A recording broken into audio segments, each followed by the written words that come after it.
Have you ever noticed that we are surrounded by people, yet sometimes we still feel lonely? And at the same time, there are moments when we are completely alone, but we feel deeply connected, peaceful, and even powerful. Why is that? It is because loneliness and aloneness are not the same. Loneliness is emptiness, but aloneness is fullness. When you are alone with God, you are never truly alone. Being alone is not weakness, it is strength. It is the moment when your soul whispers, when your heart connects to the higher power, and when your mind finds its true direction. Today I want to share with you the power of being alone, not as isolation, but as divine connection, as self-discovery, and as spiritual growth. When you are alone, it may first appear as if you are isolated, as if the world has gone silent and there is nothing around you. But if you look deeper, you will notice that being alone is actually a door to connect with God. In the business of our daily lives, we are constantly surrounded by noise. Noise from people, noise from responsibilities, noise from the world outside, and even the endless noise of our own mind. In such an environment, the presence of God becomes difficult to feel because the stillness that invites His whisper is missing. Aloneness is not emptiness, it is space. It is the sacred pause that allows you to feel the presence of the divine more intimately. Think about it. When you are surrounded by people, your attention is divided. Your mind runs in multiple directions, worrying about what others think, adjusting to what others expect, and trying to fulfill different roles. But when you are alone, there is no performance, no masks, no expectations. You are just you with your breath, your heart, your soul, and God. That is when you begin to realize that aloneness is not about being without people. It is about being with the one who created people. Many times in life, people fear being alone. They say, I don't want to sit alone. I don't want to walk alone. I don't want to eat alone. But the truth is, you are never alone because God is always present. The question is not whether He is with you. The question is whether you are aware of His presence. And awareness comes in aloneness.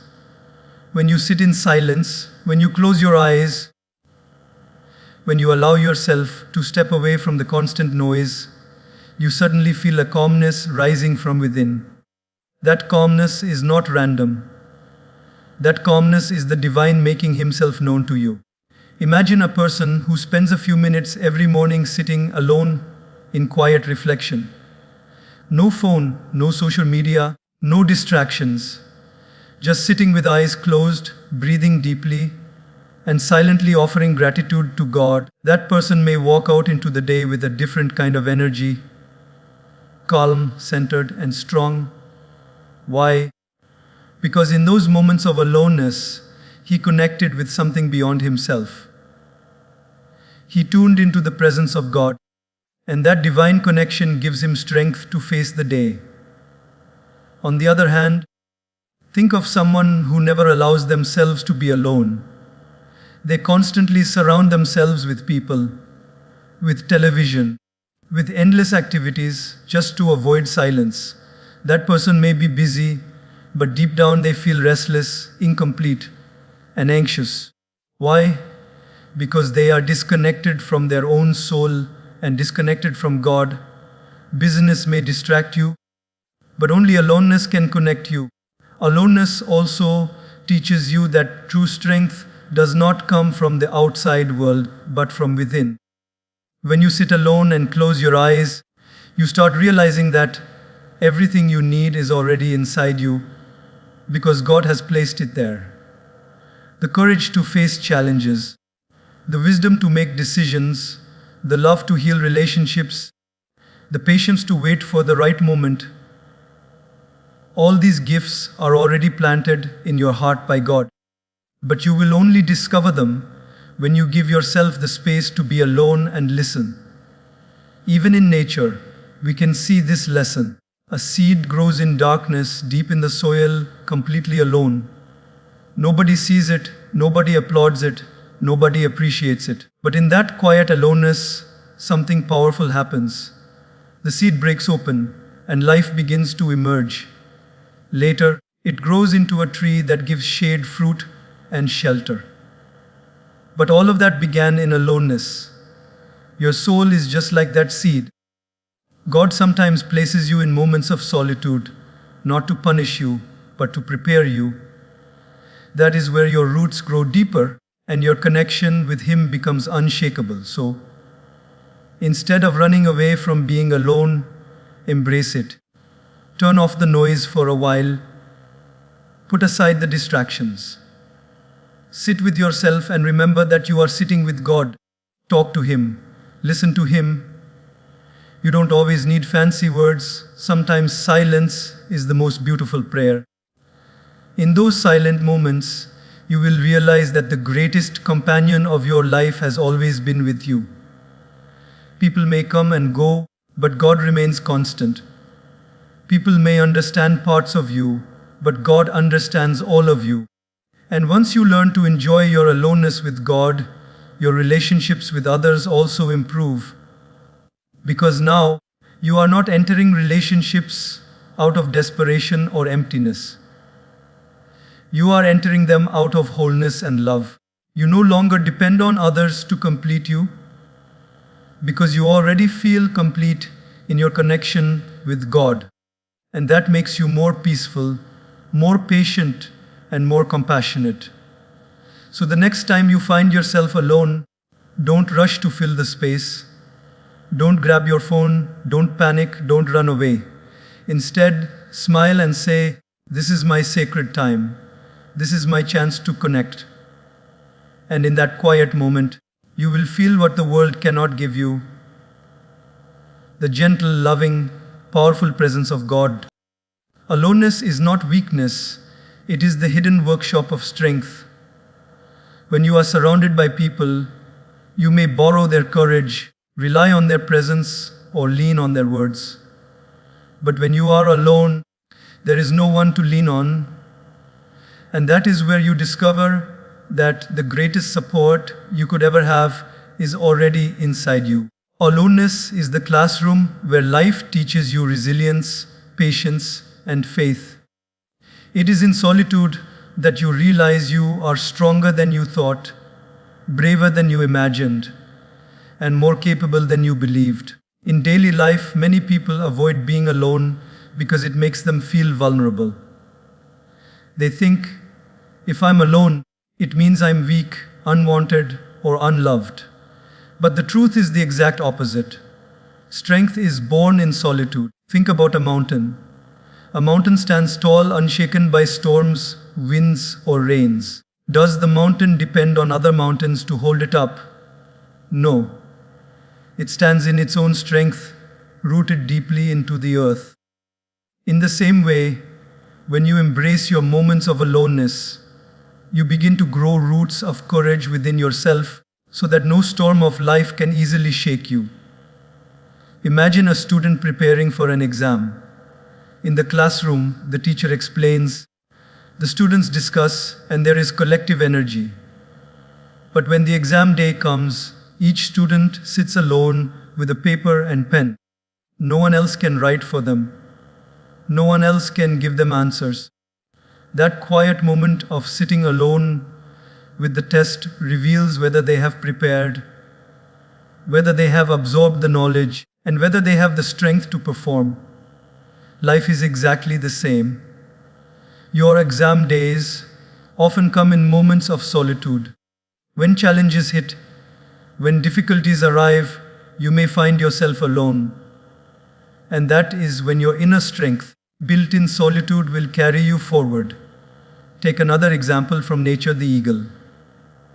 An eagle flies alone, soaring high into the sky, away from the crowd of other birds. It does not seek comfort in flocks. Instead, it finds strength in its solitude. It flies higher than the rest, facing strong winds alone, because it knows that the higher it goes, the stronger it becomes. In the same way, when life lifts you into solitude, it is not pushing you down, it is preparing you to fly higher. Your aloneness is the wind beneath your wings, teaching you endurance, courage, and independence. Think about your own life. How many times have you faced situations where no one else could understand what you were going through? Maybe you faced a loss, a failure, or a personal struggle. People around you may have tried to comfort you, but at the end of the day, you had to sit with your own thoughts, your own feelings, and your own pain. And slowly, in that solitude, you began to heal. That healing was not weakness, it was strength. It was your spirit learning to stand tall without depending on others. The truth is, God allows moments of aloneness in your life to reveal your hidden strength. When you are surrounded by people, you don't realize how powerful you are because you are carried by others' energy. But when you are alone, you have no choice but to look within. And when you look within, you discover that God has placed an ocean of strength in your heart. You realize that even if the world turns away, you can still walk forward. Even if nobody claps for you, you can still keep going. That is real strength. Aloneness also trains you to control your mind. When you are in crowds, your mind is distracted by endless voices, endless comparisons, endless expectations. But when you are alone, you are face to face with your own thoughts. At first, it feels uncomfortable, but slowly you begin to master them. You learn to quiet the negative voices, to calm your fears, and to strengthen your focus. This mental discipline becomes your greatest asset when you face challenges in life. Because a strong mind is not built in the crowd, it is built in the silence of aloneness. Another simple example, consider an athlete training for a marathon. Yes, they may run with a team sometimes, but the real training happens when they run alone in the early mornings, with no applause, no cheers, no one watching. Every drop of sweat in that solitude builds their stamina. When the race day comes and the crowd is shouting, it is not the applause that gives them strength. It is the hours of lonely training that prepared them. Life is just the same. Your moments of solitude are your training ground. They are shaping you for the race ahead. And here lies a powerful secret. Once you learn to be strong in aloneness, nothing can truly defeat you. Because people may leave, circumstances may change, but your strength remains. That strength is not borrowed, it is built. It is not given by others, it is discovered within. When you have walked through darkness alone and found light, you no longer fear the night. When you have stood up after falling with no one to lift you, you no longer fear failure. When you have spoken to God in silence and felt His strength flowing into you, you no longer fear loneliness. So the next time you find yourself alone, don't see it as weakness. See it as the gym of your soul, the workshop of your spirit, the training ground of your mind. Every minute you spend in solitude is building your inner strength, preparing you for challenges, shaping you into a warrior of resilience. Aloneness is not your enemy, it is your silent teacher. And when you embrace it, you discover that you are stronger, braver, and more capable than you ever imagined. Many people misunderstand self-love. They think it is selfishness, arrogance, or pride. But real self-love is none of these.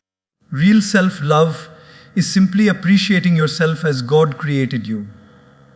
It is understanding that you are valuable, that you are enough, and that you are worthy of respect, care, and kindness. Not because of what you do, not because of who accepts you, but because of who you are in the eyes of the divine. And one of the most powerful teachers of self-love is aloneness. When you are surrounded by people all the time, you tend to measure yourself by their reactions. If they praise you, you feel good. If they criticize you, you feel low. If they give you attention, you feel valuable. If they ignore you, you feel invisible. Your sense of worth becomes like a ball thrown from one hand to another, depending on others' moods and opinions. But when you are alone, there is no one to impress, no one to judge, no one to validate you. In that stillness, you begin to discover that your worth was never supposed to come from others. It was always within you. Think about a mirror. When you stand in front of a mirror alone, you see yourself as you are. No decorations, no filters, no audience. You may notice your imperfections, but you also begin to see your beauty. The same happens in aloneness. It is like standing in front of the mirror of your soul. You see your strengths and your flaws, and slowly you learn to accept them both with compassion. You realize, yes, I have weaknesses, but I also have strengths. Yes, I have made mistakes, but I also have goodness inside me. And despite everything, I am still worthy of love. That realization is the beginning of self-love. In daily life, many people run away from being alone because they are afraid of their own thoughts. They distract themselves with endless conversations, social media, and constant activity just so they don't have to face themselves. But the truth is, you cannot love yourself until you spend time with yourself. Just as you cannot build a relationship with someone without spending time with them, you cannot build a relationship with yourself without moments of solitude. Aloneness becomes your opportunity to sit with yourself, to get to know yourself, to forgive yourself, and to care for yourself. Take the example of a garden. If a gardener spends all his time showing the flowers to visitors, but never waters them, the garden will eventually dry up. In the same way, if you spend all your energy giving to others, but never spend time with yourself, your inner garden will lose its life. Self-love is the water that keeps your heart blooming, and aloneness is the moment when you water your soul. Aloneness also helps you stop begging for love from the world. When you don't love yourself, you start depending on others to fill the emptiness. You try to please everyone, seek approval, and chase attention, thinking that if others love you, then you must be valuable. But this only leads to disappointment because people's love is often conditional, changing, and inconsistent. In contrast, when you spend time alone, connecting with God and with yourself, you realize that you don't need to beg for love. You already have love inside you, divine love. And when you taste that love, you become free. You no longer cling to people out of desperation. Instead, you share your love with them out of fullness. Think of a candle. If it is unlit, it waits for another flame to give it life. But once it is lit, it can light up other candles without losing its own fire. Self-love works the same way. Without it, you keep waiting for others to light your flame. But when you discover self-love in your aloneness, your inner flame shines, and you can brighten the lives of others without losing yourself. Another everyday example is this. Consider a person who always surrounds themselves with friends because they cannot bear to eat a meal alone. They feel awkward, unwanted, or incomplete without company. But then, one day they decide to sit in a restaurant alone, order their favorite food, and enjoy it quietly. At first, it feels strange, but then they realize, I don't need someone else to make this meal enjoyable. I can enjoy my own company. That small act builds confidence, independence, and self-respect. Slowly, they start to enjoy moments of solitude, and they realize that their happiness does not always depend on others. Self-love is also about forgiveness. Many people carry guilt, regret, or self-criticism in their hearts. They keep punishing themselves for past mistakes, believing they are not worthy of love. But aloneness gives you the space to heal. When you sit quietly with yourself and bring your pain before God, you begin to see that mistakes are not the end, they are lessons. You realize that you are human, imperfect, but still precious. Slowly, you learn to forgive yourself, to let go of the weight of the past, and to move forward with love instead of self-hate. And here is the most beautiful truth.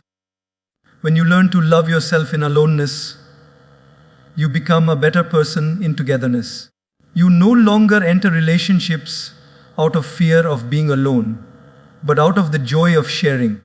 You no longer demand that others make you feel whole because you already feel whole within. This makes you more peaceful, more generous, and more loving. You stop clinging, stop begging, and start giving. So the next time you find yourself alone, don't think of it as loneliness. Think of it as a date with yourself, a meeting with your own soul. Talk to yourself kindly. Remind yourself of your worth and remember that God's love flows through you. In that sacred aloneness, you will learn to love yourself deeply, and that love will shine through every part of your life. Life today is louder than ever. Everywhere we turn, there is noise. The noise of conversations, the noise of responsibilities, the noise of television, the endless noise of social media. And amidst this constant chaos, there is a gentle, loving voice that often goes unheard, the voice of God. It does not shout, it does not force, it does not demand. Instead, it whispers softly, waiting for us to listen. But how can we hear a whisper when our world is filled with noise? The answer is simple: aloneness. When we embrace moments of solitude, we give ourselves the chance to hear God's guidance clearly. Think about a radio. When it is not tuned properly, all you hear is static, crackling, and disturbance. But when you adjust the dial carefully, the static disappears and the music flows beautifully. Our life is just like that radio. When we are surrounded by constant distraction, we hear only static, but when we sit alone in stillness, the frequency becomes clear and the music of God's guidance begins to flow. Aloneness is the tuning dial that aligns our soul with His voice. Daily life gives us countless examples of this. Imagine a person facing a difficult decision. Should they change jobs? Should they end a relationship? Should they take a risk? They ask friends, they consult family, they even scroll through advice on the internet. Everyone has an opinion, but the more voices they hear, the more confused they become. But then, in a quiet moment of solitude, they sit alone, close their eyes, and pray. And slowly, an inner clarity begins to rise. It is not loud, it is not dramatic, but it feels true. That inner clarity is nothing but God's guidance, finally heard in silence. Another example: parents often say they want the best for their children, but they are unsure how to guide them. In the rush of daily chores, arguments, and responsibilities, they feel lost. Yet, when they find a few minutes of aloneness, maybe in the early morning before the house wakes up, and they quietly reflect, they suddenly feel a sense of direction, what words to say, what actions to take, how to show love. That direction did not come from outside, it came from the stillness of being alone with God. Even in history and spirituality, the greatest leaders and teachers often retreated into solitude before making big decisions. They did not run into crowds for answers, they went into silence. Because they understood that in silence, the heart becomes receptive to divine guidance. Just like the surface of a lake becomes clear when the winds stop, the mind becomes clear in aloneness, allowing God's wisdom to reflect in it. In our modern lives, we are often afraid of silence. Many people cannot sit even for a few minutes without their phone, music, or conversation. But silence is not emptiness, it is space for the divine to speak. Imagine sitting alone in a quiet room. At first, your mind may run wild with thoughts. I have to do this. I forgot that. What will happen tomorrow? But if you stay a little longer, slowly the noise fades. A calmness enters. And in that calmness, you feel ideas, feelings, or directions that you never noticed before. That is God guiding you. Consider a young student preparing for exams. She studies with her friends, but she often gets distracted by jokes, laughter, and conversations. Then one evening, she sits alone at her desk in a quiet room. No distractions, no noise. In that silence, her focus deepens, and she absorbs more in 1 hour than she did in a whole day with her friends. The lesson here is simple. Just as silence gives clarity to the student's mind, silence also gives clarity to our soul, allowing us to hear God's gentle instructions. There is also a healing power in this. When we are hurt, confused, or broken, we often run to others for comfort. And yes, people can support us, but true healing only begins when we spend time alone with God. In aloneness, tears may flow, but with those tears comes release. In aloneness, prayers may rise, and with those prayers comes peace. Slowly, guidance comes, not in the form of loud answers, but in the form of deep knowing. This is the way forward. This is what I need to let go. This is what I must embrace. God's guidance is not always about what to do. Sometimes it is about how to be. When you sit in solitude, you may not hear, "Take this job," or "Go to this place." Instead, you may feel, "Be patient, be calm, trust." And often, that inner strength changes everything. Because when you are patient, calm, and trusting, the right doors open on their own. So, aloneness is not loneliness. It is the sacred classroom where God becomes the teacher and you become the student. Every minute spent in solitude is an invitation to hear His whispers. People may give you advice, but only God gives you truth. People may suggest, but only God gives you clarity. And all He asks from you is silence, attention, and willingness to listen. The next time you are confused, lost, or burdened, don't rush to the crowd for answers. Instead, take a step back. Sit quietly in your room, under a tree, or even in a simple corner of your home. Breathe deeply, close your eyes, and listen. The answers may not come immediately, but they will come. Because God is always speaking. The question is whether we are listening. And the best way to listen is in aloneness.